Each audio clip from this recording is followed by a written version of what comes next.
Երևանում այսօր սկսվել է աղոթքի նախաճաշ անվանումով երկօրյա հավաք, որը հրավիրել է Հայաստանի վարչապետը, այն փակ է լրատվամիջոցների համար։ Հավաքին հրավիրված է 300 հյուր, այն տեղի է ունենում ազգային պատկերասրահի տարածքում, որտեղ այսօր լրագրողները հանդիպել են կարգալույց հոգևորականի, հանրապետության նախագահին, այլ հյուրերի։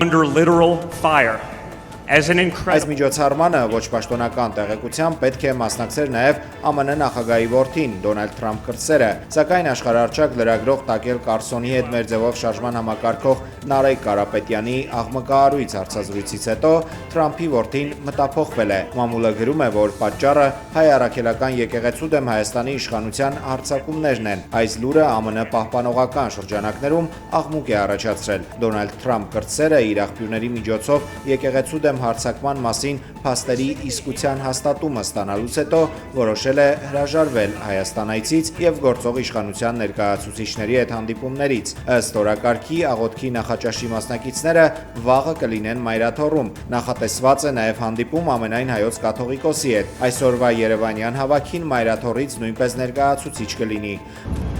Արդյոք Հայաստանի վարչապետը վաղը կգնա Մայրաթոռ։ Մեր գործընկերոջ հարցին Նիկոլ Փաշինյանը ժպիտով է պատասխանել։ Պարոն Փաշինյան, վաղը ձեր օրակարգում մեջ միացին գնալն է, վաղն եք պատրաստվում Հայաստան գնալ։ Հաջորդիվ տեղի է ունենալու Հայաստանի վարչապետը Ադրբեջանի նախագահի հետ նոր պայմանավորվածությունների մասին գաղտնազերծումներ է արել։ Նիկոլ Փաշինյանի խոսքով ինքն ու Ալիևը Կոպենհագենում համաձայնության են եկել Թրամփի ուղով էլեկտրահաղորդման գծերի եւ գազատարի կառուցման հարցի շուրջ։ Հայաստանի ղեկավարը նաեւ հայտնել է, որ Հայաստանն ԱՄՆ-ի հետ քննարկում է Թրամփի ուղին վարձակալելու երկու սցենար՝ 49 կամ 99 տարով։ Տարածաշրջանային անվտանգությանը նվիրված Երևանյան համաժողովի ժամանակ Նիկոլ Փաշինյանը ասել է, որ հիմա հայ-ամերիկյան համատեղ ընկերություն ստեղծելու աշխատանք են անում, որը պետք է ղեկավարի տնօրենների խորհուրդը։ Տնօրենների խորհրդում ներկայացված կլինեն Հայաստանի եւ Միացյալ Նահանգները, եւ իհարկե տնօրենների խորհրդում բաշխվածությունը կախված կլինի նաեւ մասնաբաժիններից, որի շուրջ նույնպես ներկայումս քննարկումներ են տեղի ունենում, բայց կարևոր է արձանագրել, որ ռազմավարական նշանակության հարցերի վերաբերյալ Հայաստանի ներկայացուցիչները Հայաստանը կունենա վճռական ձայնի իրավունք։ Հայաստանի կառավարությունը 2026 թվականին պատրաստվում է բարձրացնել պետության կողմից տրամադրվող կենսաթոշակները ավելի քան 10,000 դրամով։ Ֆինանսների նախարար Վահե Հովհաննիսյանն այսօր կառավարության նիստում հայտարարել ու նշել, որ այդ գումարները կուղղվի բացառապես առողջապահական ապահովագրությանը։ Որ մենք թոշակները բարձրացնում ենք 10,800 դրամով եւ այդ 10,800 դրամը ուղղում ենք որպեսզի ապահովենք այս համակարգի, այսինքն այդ ծառայությունների մատուցումը։ Իմնեմնիմի փոդքասթի հաղորդավարներ Նարեկ Սամսոնյանին ու Վազգեն Սաղաթելյանին կալանավորել են 2 ամսով, նրանց դեմ հաղորդում էր ներկայացրել ազգային ժողովի նախագահ Ալեն Սիմոնյանը։ Ձերբակալել են նաև Anti-Fake AM կայքի 2 աշխատակցի, իսկ խմբագրության տեխնիկան առգրավել են։ Այս շաբաթ Վերաքննիչ հակակոռուպցիոն դատարանի դատավոր Կարեն Ամիրյանը մերժել է գործարար Սամվել Կարապետյանի պաշտպանների բողոքը եւ ազգային բարերարը շարունակում է մնալ անազատության մեջ։ Միևնույն ժամանակ քննչական կոմիտեն դատարան նոր միջնորդություն է տարել Կարապետյանի կալանքը երկարաձգելու վերաբերյալ։ Սամվել Կարապետյանի պաշտպաններն արձանագրել են, որ 53 քննիչներից բաղկացած քննչական մարմինը հերթական անգամ արձանագրել է վճռական անգործություն եւ անհարգալից վերաբերմունք դատական ակտի նկատմամբ, անտեսել է հակակոռուպցիոն դատարանի հոկտեմբերի 16-ի պահանջը կոչի դրվագով գործը կամ ուղարկել դատարան կամ կարճել։ Որոշումը չեն ստանում, բայց քննիչը այն ստանում։ Սամվել Կարապետյանի կալանքը երկարաձգելու միջնորդության քննությունը տեղի կունենա երկուշաբթի, նոյեմբերի 17-ին ժամը 10-ին հակակոռուպցիոն դատարանում, հայտնել է փաստաբան Արամ Վարդևանյանը եւ իրավունքի աղաղակող խախտման մասին հայտարարություն արել։ Սամվել Կարապետյանի պաշտպանության խումբը վճռաբեկ դատարանի 3 ուղարկած ծանուցող նամակը ստացել է այսօր, որտեղ նշվում է, որ 3 պետք է հրապարակվեր վճռաբեկ դատարանի որոշումը։ Մինչդեռ ըստ Վարդևանյանի քննիչն այն ստացել է ավելի վաղ ու ազգային բարերարի կալանքը երկարաձգելու միջնորդության մեջ նաև հղում արել վճռաբեկի այդ որոշմանը։ Դա ոնց է ստացվում։ Այսինքն ողջամտորեն եկեք հասկանանք, 18-27 ինքը մուտք է անում միջնորդությունը, իր ձեռքի տակ ունենալով վճռաբեկ դատարանի որոշումը, իսկ մենք պաշտպաններս դեռևս նոյեմբերի 14-ին առաքանու միջոցով ստանում ենք, որ նոյեմբերի 13-ին որոշում պետք է հրապարակվի եւ այս նամակը ելքագրվել է նոյեմբերի 13-ին։ Եթե այստեղ կա տրամաբանություն, խնդրում եմ օգնել, իսկապես ինձ էլ շատ հետաքրքիր կլինի, որովհետև ես դեռ վճռաբեկ դատարանից չեմ տեսել դեպք, որ այսքան արագ որոշում կայացվի, որտեղ ֆիքսեցինք, չէ, նույնիսկ 30 օր չի պահանջվել վճռաբեկ դատարանից, որ այս որոշումը կայացվի։ Եվ իդեպ այս որոշման ամբողջ իմաստը մի բանում է, ոչ թե իրավաբանության, այլ պարզապես ամեն կերպ ցույց տալ, որ այս քրեական գործը դեռևս գոյություն ունենա, որովհետև ակնհայտ է, կարծում եմ, արդեն բոլորն են դրա մասին խոսում, որ այս կոչի դրվագը ողջամիտ չէ,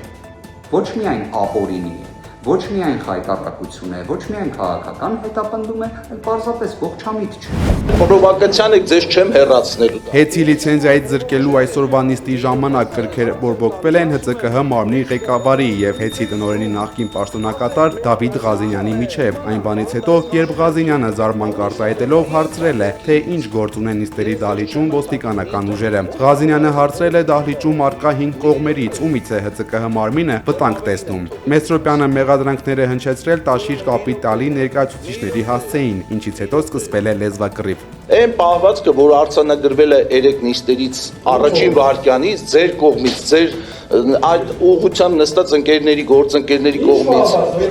մտել եք անունները մենք ենք որոշում, մի րոպե ոնց լա, ես եմ, մենք ենք որոշում, ոչ դուրսը չենք նստացնելու ձեզ, դահլիճում ենք նստացնելու, մենք ենք որոշում, մի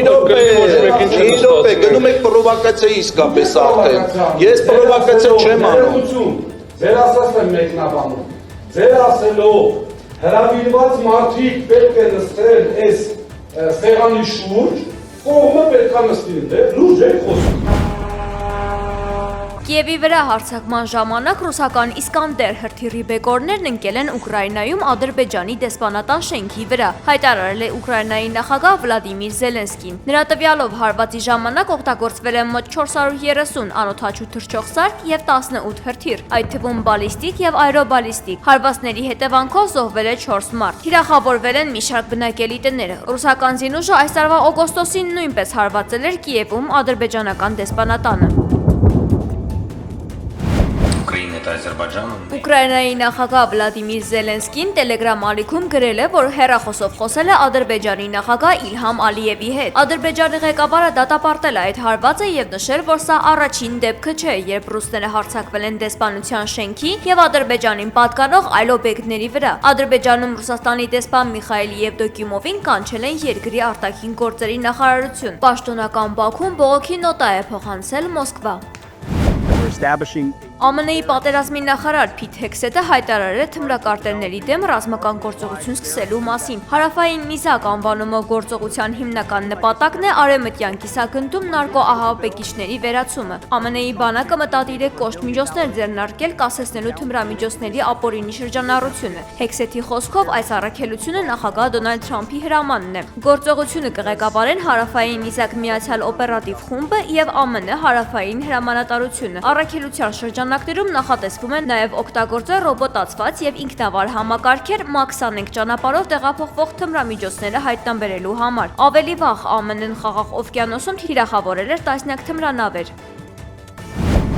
Թուրքական հրշեջ օդանավ է կործանվել Խորվաթիայում, օդաչում մահացել է։ Ինքնաթիռի բեկորներն ընկել են Սենժ քաղաքի մոտ։ Վթարված օդանավը տեխնիկական զննման մեկնող 2 ինքնաթիռներից մեկն էր, որոնք վատ եղանակի պատճառով Զագրեբի փոխարեն պետք է վայրէջք կատարեին Պրիեկա քաղաքում։ Երկրորդ օդանավը բարեհաջող է իջել օդակայան։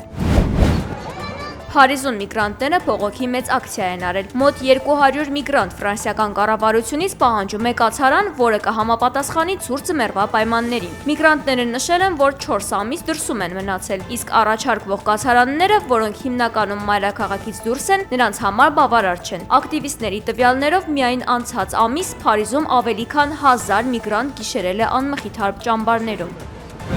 Մոսկվայի ավիապարկը առևտրի կենտրոնին կինոթատրոնում դեռահասը բենզին է լցրել նստարաններին եւ փորձել հրկիզել։ 16-ամյա աղջկան ձերբակալել են անվտանգության աշխատակիցները եւ հանձնել ոստիկանությանը։ Հրդեհը մարել են առևտրի կենտրոնի աշխատակիցները։ Զոհեր կամ տուժածներ չկան։ Մոսկվայի քաղաքային դատախազության տվյալով դեռահասը գործել է անհայտ անձանց հեռախոսային ցուցումներով։ Ֆուտբոլի աշխարհի առաջնության որակավորման փուլի նախավերջին խաղում Հայաստանի հավաքականը 0-1 հաշվով պարտվել է Հունգարիայի ընտրանուն։ Երևանում տեղի ունեցած հանդիպման ժամանակ հայ երկրպագուները պաստառ են պարզել վրան գրված «Բարի գալուստ Հայաստան, այստեղ կարող եք հանգիստ քնել»։ Մերոնք այսպես հիշեցրել են հունգարացիներին 2024-ի փետրվարին Բուդապեշտում հայ սպա Գուրգեն Մարգարյանին քնած ժամանակ կացնահարելու ադրբեջանցի Ռամիլ Սաֆարովի մասին։ Հունգարիան 2012 թվականին Սաֆարովին արտահանձնել էր Ադրբեջանին։